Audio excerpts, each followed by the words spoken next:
Welcome to Behind Every Employer, where leaders in business and education from across the country share solutions for sourcing, training, and growing frontline talent to create the workforce of tomorrow. This broadcast is brought to you by the Coalition on Adult Basic Education. To learn more, check us out at www.coabe.org or any of your favorite podcast sites. Now, here are your hosts, Anson Green and Jeffrey Abramowitz. Hello there, Anson. How are you? Oh, man, I'm doing great. How about yourself, Jeff? So good to see you.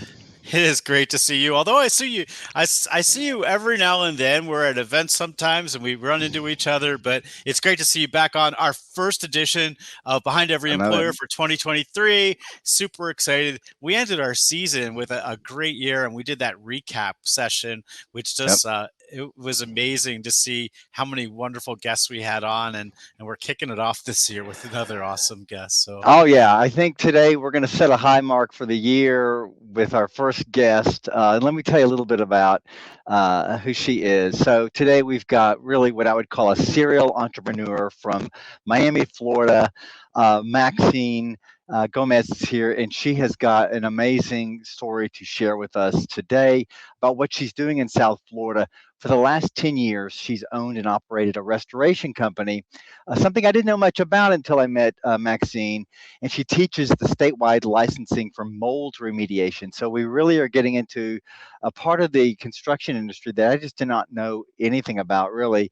And after speaking with her, I just have learned so much and grown to appreciate this segment that is really growing, really important, really instrumental for health and safety. And she's going to talk about that today. But that's not enough for Maxine. She's also a StrengthsFinder coach, a best-selling author, a public speaker, and the founder of the Tough Love Department, all things we're going to hear about today.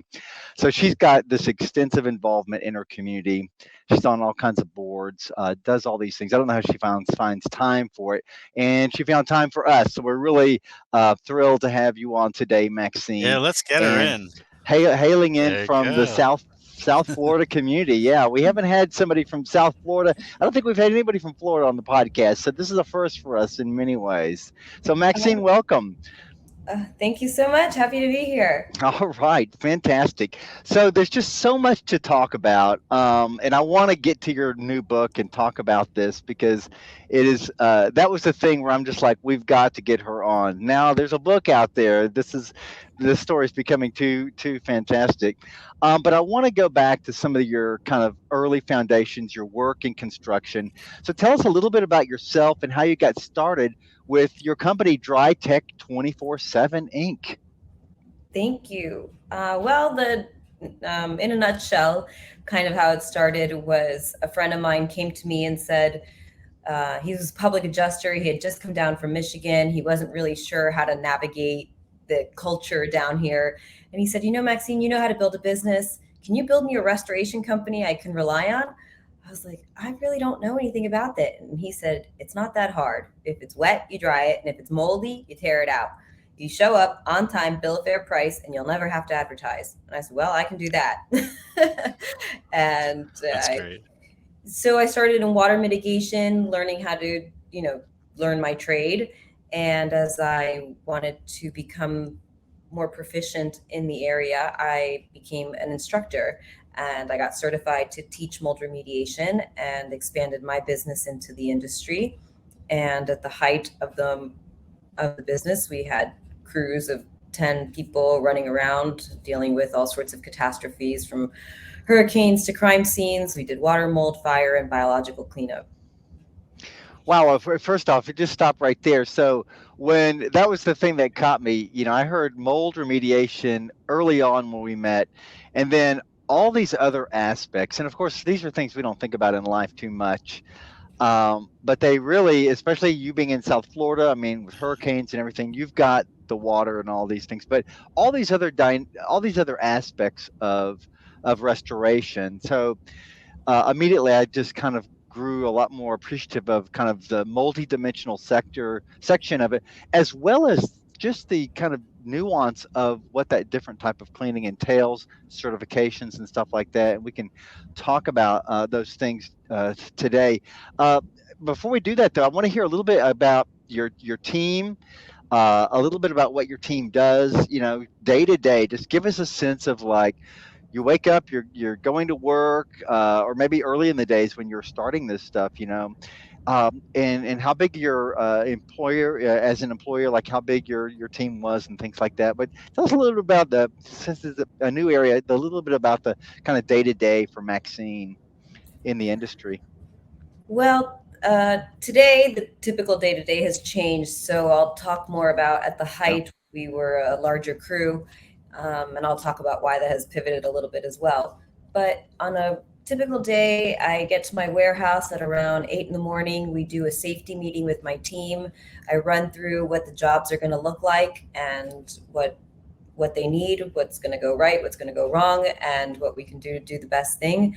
And basically, the crews take off and we juggle everything between planned jobs and emergency jobs. So finding the balance of all of that.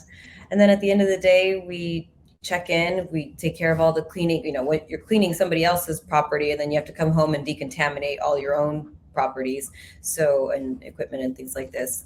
And at the end of the day, we do a recap of what went right, what went wrong, and what we can do the next day to improve.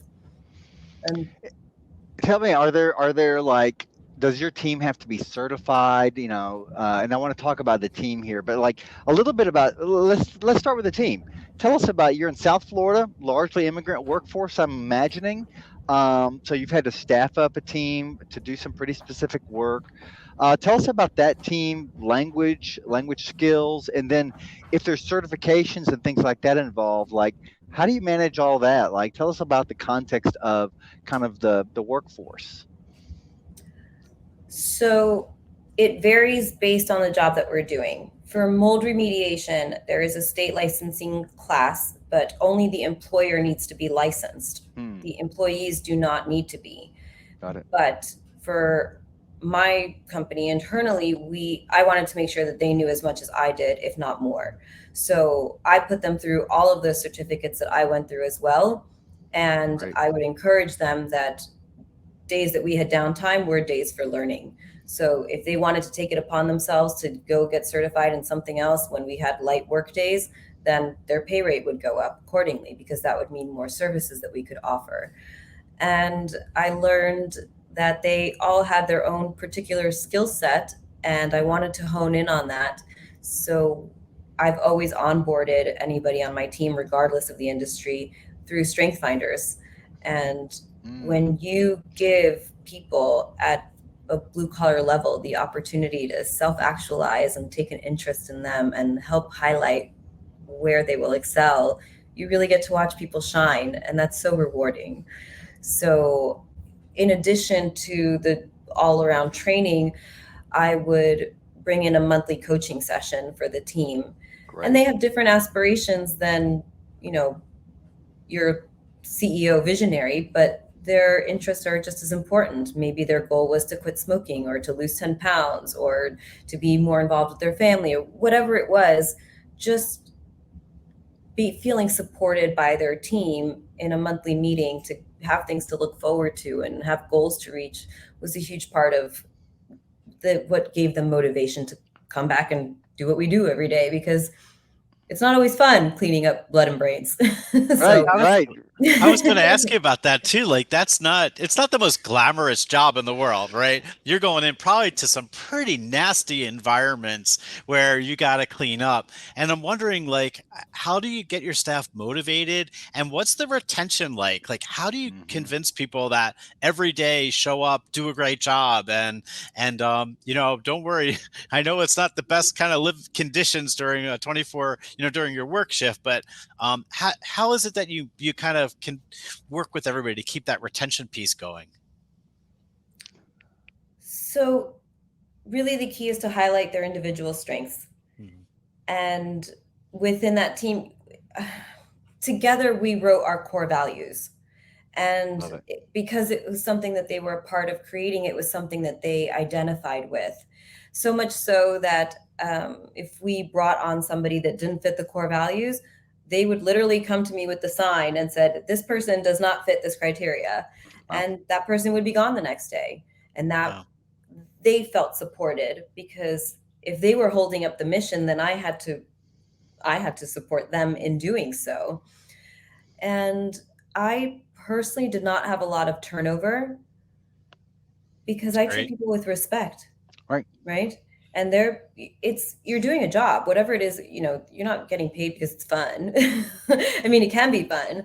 And we try to add elements to that, but making people feel a part of something gave them something to look forward to coming to. And the camaraderie that they built within each other was something that I emphasized. I never sent one person on a job. It was always a buddy system. They always knew that somebody was looking out for them. They knew that whether I was on the job site or 10,000 miles away, if they called me, I would answer. I would be available for their needs no matter what. And whatever it is you're cleaning, whether it's dust or blood or mold, it's pretty much the same thing. So once you get past that mental block of it, really it's just, whistling while you work. There you go. I love it. When we were talking before the show, you said something that just really stuck with me. It's like this core competency of cleaning up brains with a smile. And I just thought, oh my gosh, you don't think about these aspects, but like you're saying, Jeff, like this is, nobody likes to do cleanup, and if you wake up every day and that's your job, you've got to really especially people I'm sure you're in stressful situations, after fires, after floods, after crime. So these are difficult environments sometimes. And so you've got just the kind of psychological aspects you need to address. People going in with the right attitude is really important. And then the fact that they have this ownership and this commitment to their work is going to build your quality. And then they've got to be resilient too, because they don't know what's going to come at them, and just in terms of other things they've got to work around and things like that. So it sounds like you've struck a great balance. And I just hear this story of the small business. In one of the aspects of small business that's just so precious is you can build the whole business with the team and build those core values together. Kind of everybody's on the same page at the very beginning. It sounds fantastic. And then you're doing a lot of the training, correct? You're bringing your leadership aspects, but also your ability to train. Are you training in Spanish and English? Tell us a little bit about that. Yes. So I'm one of the instructors for Normie. I teach the state licensing course for mold remediation. This course is only offered in 5 states that require the licensing. But what we are slowly coming to find out is that mold is no longer a tropical problem. We're no longer just a tropical problem. Yeah. Because around the world, tourism happens, and that means they put air conditioning systems in places where they weren't before. Right. So teaching people how to calibrate their humidity levels where they didn't before has caused mold in all sorts of places. So interesting. It's becoming a very rapidly growing industry. Interesting. And we teach it in English and Spanish. Excellent. Did not even think about that aspect of how the sector is changing, and growing across the country. What are the big states where this is big besides Florida? The states that require licensing are Florida, New York, Texas, Louisiana. I think Oregon just added it, and Maryland kind of fluctuates between in and out. Interesting. Oh, this is very, very interesting stuff. I'm learning even more during the podcast here, which is fantastic. So I want to do a little pivot here, because that was, everything we've heard so far was the kind of the Maxine I was introduced to a couple of years ago, briefly, and then all of a sudden I'm looking on LinkedIn, I think, and all of a sudden I'm seeing the Tough Love Department and this book and this new pivot for your new venture. So tell us, what is all this about? How did this start for you? To me, it just seemed like, is this the same person? And of course, it was. I saw your face. I said, this is her. I want to hear that story. It's just fantastic sounding. Thank you. Well, as things happen, as I was saying, mold has expanded to all sorts of other places where we hadn't expected it. And so other countries are now coming to organizations like Normie to help add protocols for this kind of thing where it was never a problem before. Right. And in this last couple of years, I've done quite a bit of traveling, and I personally experienced hotels covered in mold. So by the time I got back, maybe a couple of years ago, I had gotten COVID and I couldn't get over certain symptoms. I lost my smell. I was exhausted all the time. We couldn't figure out what was wrong. Right. And just in January, I found out that my mold had contaminated my blood. Wow. So I had to pivot, and I could no longer be on site for the operations of Dry Tech. So I found jobs for my team members and sold the assets. And now what I focus on is expert witness work and peer review. So I get to just review other people's work. And in the process, I was approached by these wonderful people in the sort of self-help world, and they put this co-authored book together, and they asked me to be a part of it. And when I read the list of authors, I said, I think you've got the wrong gal. I'm a blue-collar worker. And they said, no, you're a woman CEO. You got to tell your story. I'm like, I'm just trying to keep the lights on, Right. And they said, well, other people too. And so I said, okay, let's see what happens. So I was very honored to be included. I'm chapter 8 of the book it's titled Called to Speak, Lead, and Impact. And it's 22 authors that share their entrepreneurial story. And I was very lucky to include mine. And from that came a fun public speaking arrangement that I put together called The Power to Change Your Shoes, and really talks about the mindset of how when you put on a pair of shoes, it sets you to what you're going to do. And I talk about my steel toes and my stilettos and my free dive fins and my hunting boots and, all the other costumes we get to wear as humans being playful in this life, and how they set us on the path we're about to set foot on. I love it. I love this pivot. Yeah. And just real life circumstances get in the way, and you were, had the wherewithal there, and then took care of your team in the process, which is fantastic. Jeff, it's quite a story, don't you think? So it's a remarkable story because so many people have faced adversity in their physical life. They face adversity, whether it's an illness or whatever it may be, and they often their glass is half empty, and they don't look at the other side of it, which is how can I make it half filled, and really look at the bright side of things. And it is a remarkable pivot. I'm curious too, because your health issues actually guided you and directed you to a path that maybe the trajectory you may not have been on before. And I think it raises another issue, which is striking to me, which is this notion of what you were doing before and the mindfulness that mold and lead remediation in particular poses such a health risk to our country, and is probably one of the most unreported things that happen until after people are affected by it. I'm curious now, like, your next chapter, like, you've moved in and you've pivoted a little bit. So first question is, do you miss it at all? Being in that mold lead remediation kind of center, and are you still doing any training and helping people find their pathway? Yeah, so I'm still very much in the industry. I'm just no longer in operations from day to day. And I was teaching this morning, actually. So yes, I'm still very much involved in that.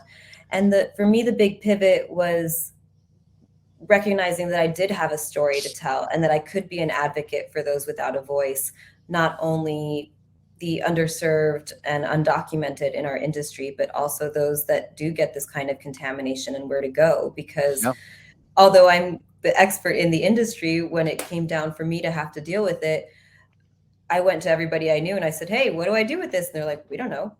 Good luck with that. So Maxine, you raise a really neat point, though, which I think needs to be repeated again, is that, you saw mold and lead remediation and mold remediation in a lot of different settings, but, the vast majority of the people that have mold issues are people living in poverty.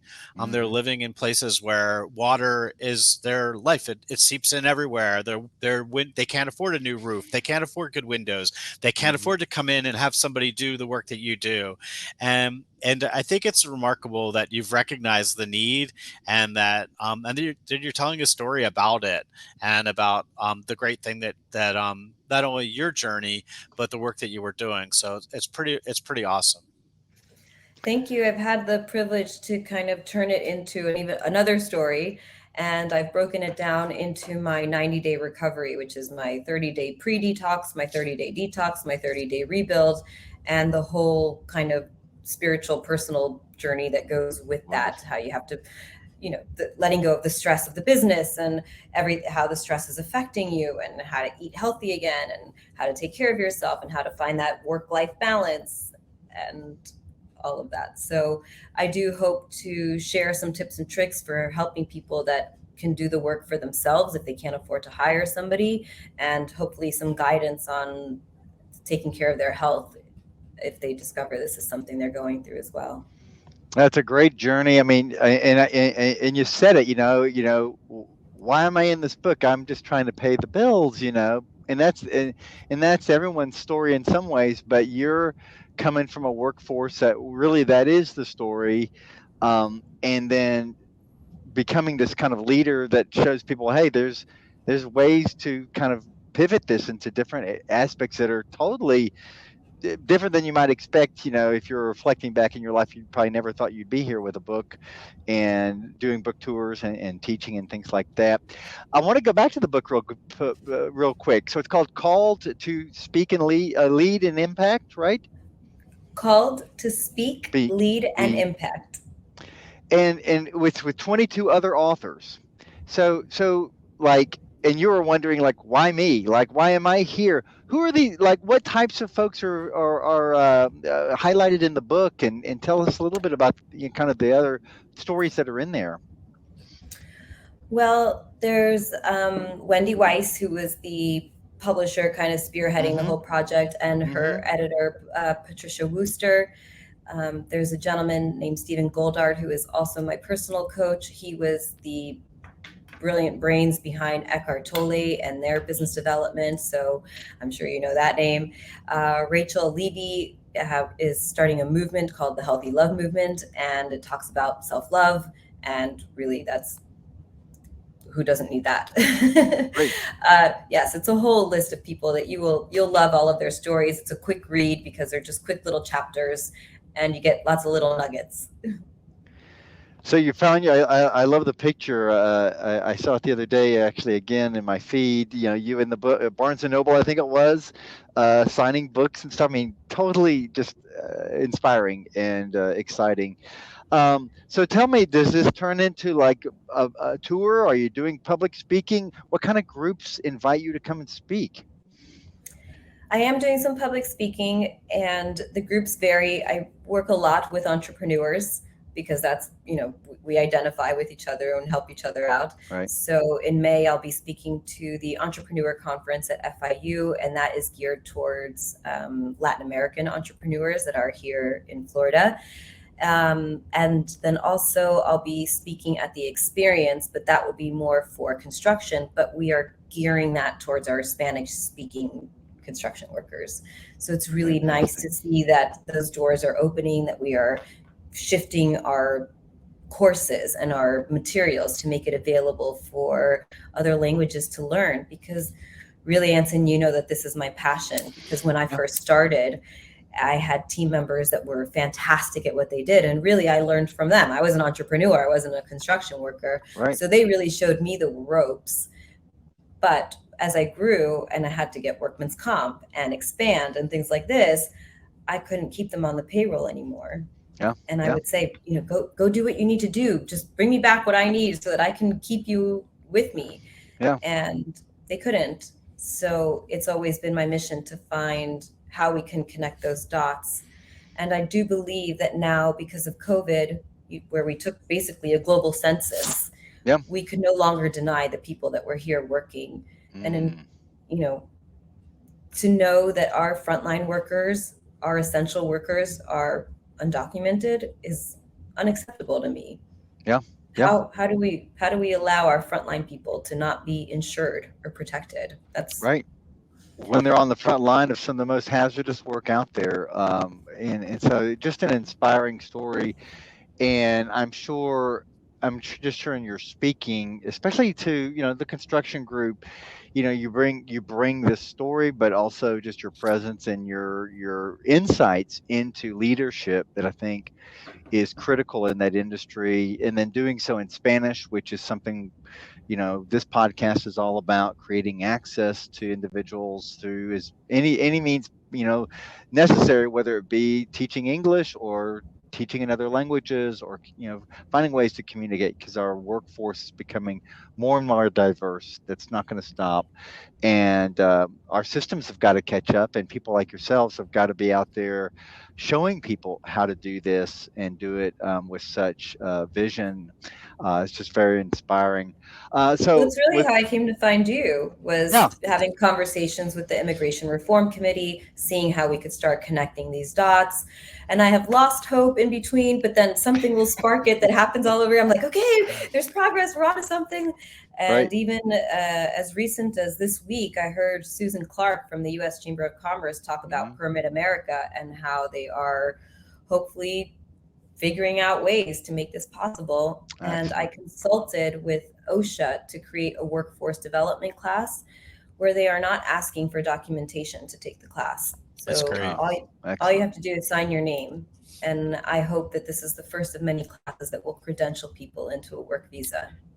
Oh, that's fantastic. Yeah, I mean, there's so many situations like that. And sometimes the organizations, I'm not saying this is OSHA's case, but sometimes the organizations don't know that some of those simple processes are such barriers, because they just never considered those initial things in terms of documentation, or information that's needed to complete a certification, or to even apply to get into a system like that. Okay, so this has been an thrilling ride. I wouldn't say a wild ride. It's been that for sure, but it's inspiring and thrilling. So what's next for Maxine? Like, Well, what's next is I'll be launching the mold exposure treatment website, and that will be my personal journey. It's a very short book. It's 150 pages, yeah, and it's quirky and sarcastic like I am. It's really telling it from an authentic point of view, talking about everything that you have to go through the detox of it, and the irony of it, and the laughter and the sadness and all the things that go with it, and hoping to just inspire people to come to me with these immigration questions as well as their mold questions, and make it more expansive, because I'm pretty sure that I contracted this in another country. mm, So it's it's become more and more important, the awareness of it, to bring these yeah, protocols. So these cleaning services are no longer limited to janitorial. They're no right, longer limited to the tropics. right. This is growing faster than we can plan for. It's amazing. It's amazing. Well, this has been a great story.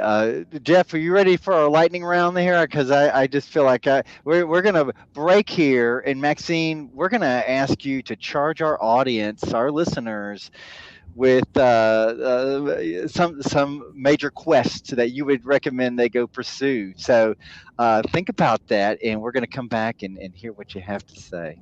Awesome. We'll be right back.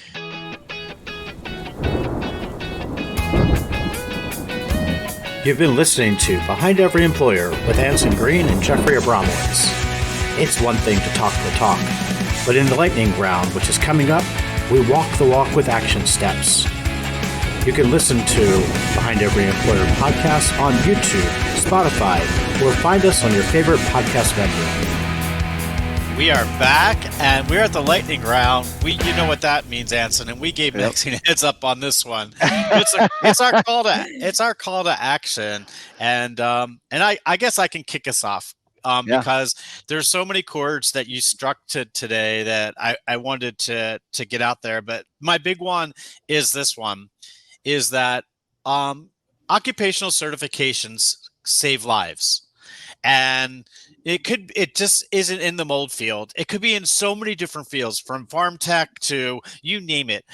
They Right. save lives, and we have to, as a country, recognize that our frontline workers are often people that didn't go post-secondary or go to college, but that they're doing the work that is keeping us healthy by getting rid of things like mold and lead and the things that could be harmful to us. So my first call to action is for people to pay attention. When someone is doing this job in your house, to give them that extra thank you, to appreciate the work that they're doing because they're working to keep you healthy.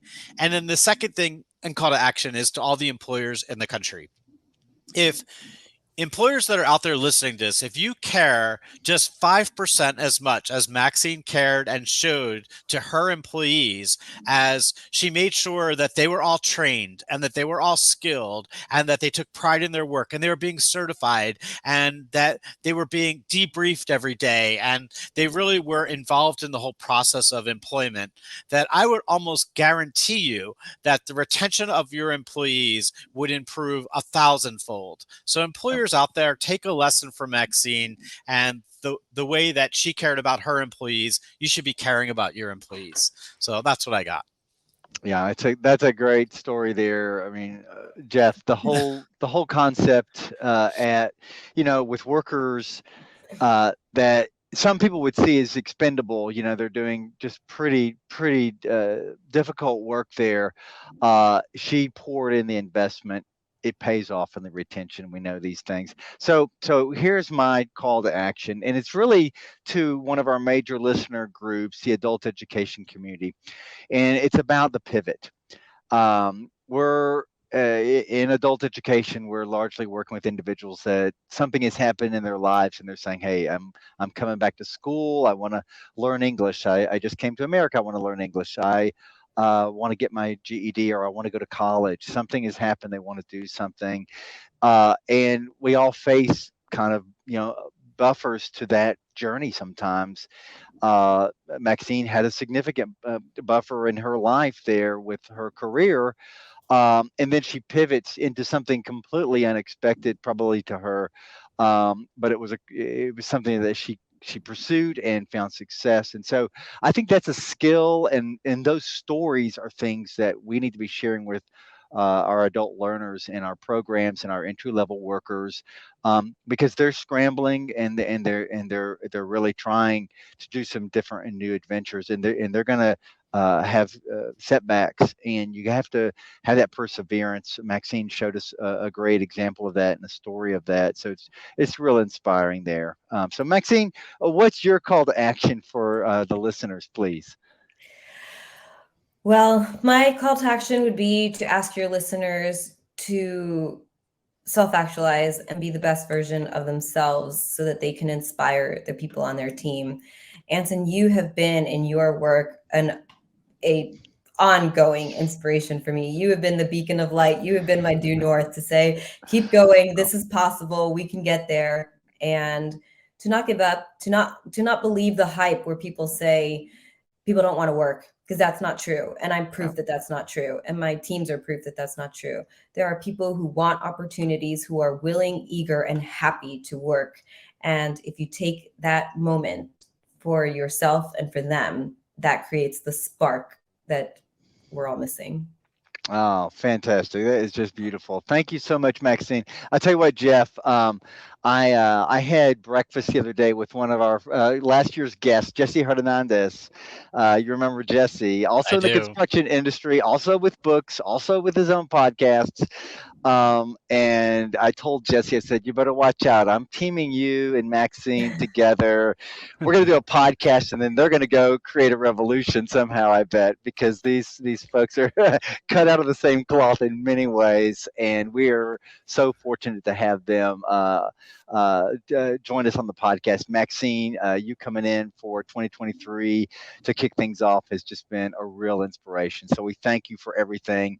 And those of you listening, behindeveryemployer.org, you can sign up for this podcast, give us a review, give us 5 stars on your favorite podcast apps. But we really appreciate the support and everything you've done to kind of help bring us into year 2. There you go. I love it. Yeah, definitely keep an eye out. We have some changes coming up in the show that you're really going to enjoy, and some wonderful guests lined up for this year. So looking forward to it. You've been listening to Behind Every Employer with Anson Green and Jeffrey Abramowitz. If you like the show, please follow us and tell your friends and colleagues.